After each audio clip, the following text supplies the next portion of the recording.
Friends, welcome to my channel सो विचार का जाना। आज मैं आप सबके लिए 2 दिन बाद वीडियो डाल रही हूँ। एक हॉरर स्टोरी है, एक शैतानी हवेली। प्लीज़ मुझे सपोर्ट करिए, मेरे वीडियोस को लाइक करिए, शेयर करिए, मेरे चैनल को सब्सक्राइब करिए। Thank you. तो मैं अपनी एक जो हॉरर स्टोरी लेकर आई हूँ वो सुनाती हूँ। रात के समय कार धक्के खाते हुए रुक गई और आरव उसमें से नीचे उतरा और घड़ी देखी। उस वक्त रात की 9 बज रही थी। फिर उसने कार का बोनेट खोला और उसे ठीक करने की कोशिश की, लेकिन गाड़ी स्टार्ट नहीं हो रही थी। आरव ने मदद मांगने की बहुत कोशिश की। उसने मोबाइल का सहारा लिया, लेकिन मोबाइल नहीं मिला। फिर उसने गाड़ी की पिछली सीट पर सोई हुई अपनी पत्नी को जगाया। मिताली, ओ मिताली, उठो, जल्दी उठो, हमें आज की रात किसी गेस्ट हाउस या होटल में बितानी होगी। गाड़ी खराब हो गई है और अब मैकेनिक के बिना ठीक नहीं होगी। हमेशा की तरह मिताली नींद में बड़बड़ाते हुए उठी और बोली, आरव, तुमसे एक काम ढंग से नहीं होता। कब से बोल रही हूँ ये तुम्हारी पुरानी खटारा बेचकर कम से कम एक सेकेंड हैंड कार ले लो, लेकिन नहीं, तुम हो सुनते नहीं। जवाब में आरव ने बोला, खरीद लेंगे माता रानी, अब अपना बैग उठाओ और चलो कहीं रात गुजारने का जुगाड़ करते हैं। फिर दोनों जंगल की कच्ची सड़क छोड़ के मेन हाईवे पर आ गए। उसी वक्त उन्हें जंगल में दूर कहीं भेड़िए की रोने की आवाज आने लगी। वो भेड़िए की आवाज उस काली रात को और भयानक डरावनी बनाने लगी। दोनों लगभग आधा घंटा चलते रहे, पर उन्हें न कोई लिफ्ट मिले और ना ही कोई होटल। मिताली बोली, आरव, तुम्हारे बेटे ने 10 मिनट में कौन से वीराने फार्म हाउस खरीद रखा है? इस पर आरव कुछ कहता उससे पहले ही आसमान में जबरदस्त बिजली गिरी। उस आवाज से डरी हुई मिताली आरव के सीने से लिपट गई। आरव के चेहरे पर एक मुस्कान आ गई। उसका चेहरा चमक उठा। तेज बारिश के आसार नजर आने लगे थे।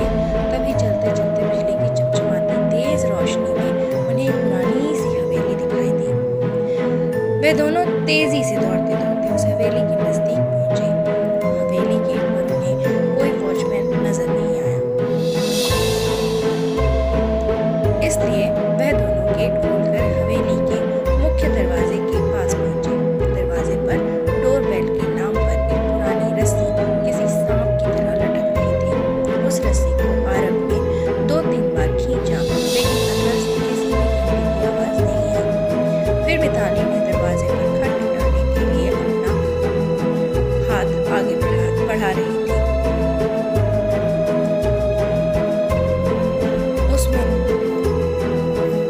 उससे पहले ही अंदर से एक भारी सी आवाज आई, अंदर आ जाओ, दरवाजा खुला है।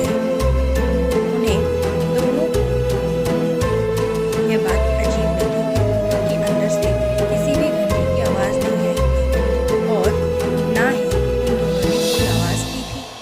फिर वह दोनों दरवाजा खोलकर अंदर गए। दरवाजे को ठीक सामने झूले पर बैठा एक आदमी शाही अंदाज में सिगार पी रहा था।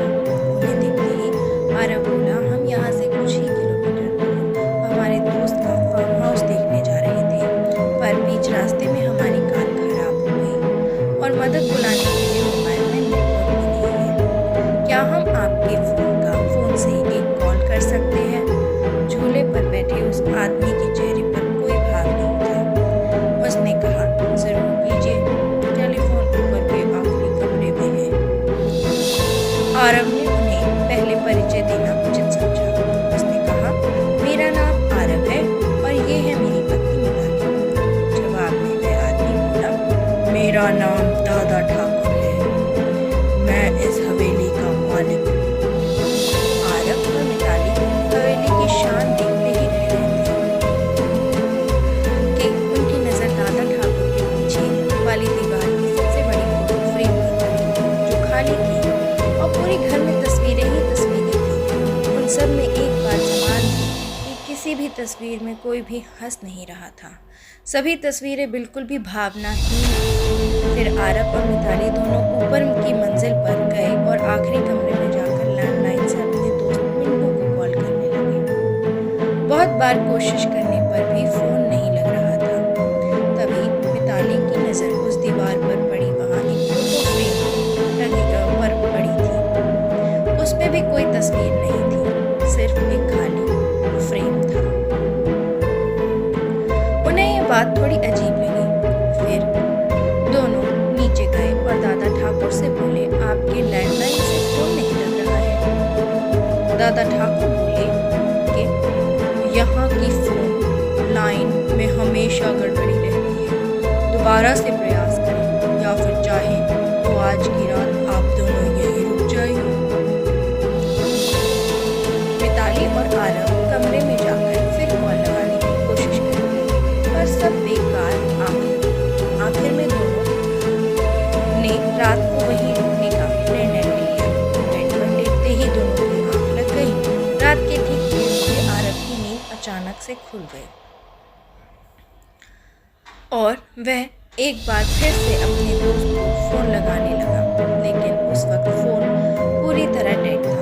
हाथ से फ़ोन नीचे रखते हुए आरव की नज़र दीवार पर गई और सामने का नज़ारा देखकर उसके चेहरे पर से हवाइयाँ उड़ गईं, क्योंकि कुछ घंटों पहले देखी हुई खाली फ्रेम में अब उन दोनों की तस्वीर थी और उसके नीचे लिखा था उनकी मौत की तारीख। उसने मिताली को उठाया और उसे तस्वीर दिखाई। वह बोली, यहाँ कुछ तो गड़बड़ है आरव, हमें अभी के अभी यहाँ से बाहर निकलना होगा। फिर दोनों ने कहा कि वहाँ से सपट दौड़ जाना चाहिए। सीढ़ियों से वे दोनों तेजी से नीचे उतरने लगे, पर उतरते वक्त सीढ़ियों पर 4 पैरों की जगह 6 पैरों की आवाज़ आ रही थी। अब वे दोनों काफ़ी डर चुके थे। कुछ भी करके उन्हें बस दरवाज़ा खोल के बाहर भागना था। पर दरवाजे के पास पहुंचने के बाद जब दोनों ने उसे खोलने की कोशिश की तो उनकी कोशिश नाकाम रही, क्योंकि दरवाज़ा किसी ने बाहर से बंद कर दिया था और अब वह दोनों उस भूतहा हवेली में कैद हो चुके थे। आरव और मिताली दरवाज़ा पीट रहे थे, मदद के लिए चिल्ला रहे थे, और उसी वक्त बदकिस्मती से बिजली भी चली गई और मौत के अंधेरे की चादर ने सब कुछ ढक लिया और चारों तरफ श्मशान सा सन्नाटा फैल गया। मिताली अपने कांपते हाथों से मोबाइल टॉर्च चालू करने लगी। जैसे ही उसने टॉर्च चालू किया, उसकी रोशनी सबसे पहले सामने वाले की उस बड़ी सी फोटो फ्रेम पर गई, जिस फ्रेम को आते वक्त दोनों ने खाली देखा था, बिना तस्वीर के। उस खाली फोटो फ्रेम में जब अब झूले पर बैठे दादा ठाकुर की तस्वीर शैतानी मुस्कान दे रही थी और अगले ही पल दादा ठाकुर तस्वीर से धीरे धीरे गायब होने लगे और उसके नीचे रखा हुआ था झूला बिना हवा के वो झूलने लगा। उस भयानक मंजर को देखकर मिताली की गीगी बैठ गई और आरव बस बेसुध देखता ही रहा। कुछ ही पलों में मोबाइल भी स्विच ऑफ हो गया।